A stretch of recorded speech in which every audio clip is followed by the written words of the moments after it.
there's been a bit of a movement in recent years to emphasise that not all of this market failure is perhaps organic, but is caused by interference in the market. Those interferences by governments can potentially lead to worse outcomes, less economic efficiency.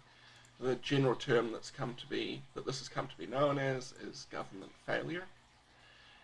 And so this is where market failure or the inefficiency in the market is being caused by government actions, by some of those things that I listed earlier: price controls, quantity controls, taxes, subsidies, that sort of thing. What we're going to look at over the next couple of slides is how to show this market failure caused by government, or government failure if you prefer. In the market for DVDs that we saw in Lecture 9, we saw that we could stick a $6 per unit tax on this market. In order to find the effects of this tax on efficiency, we have to go through the exercise of calculating out the consumer surplus, producer surplus, seeing how big a surplus, an economic surplus, we can get in this market. So the first part of that is to show the consumer and producer surpluses. This isn't too tricky, right? We first identify the price at which these goods are being traded. The price is right here, $14.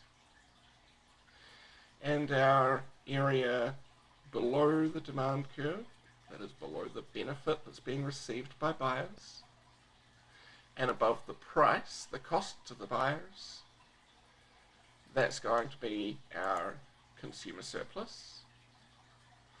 The area below the price the sellers receive and above the cost to the sellers is our producer surplus. Now, if you're going to draw that in, there's definitely a little bit of uncertainty about what you should do down here, since that supply curve doesn't continue all the way down.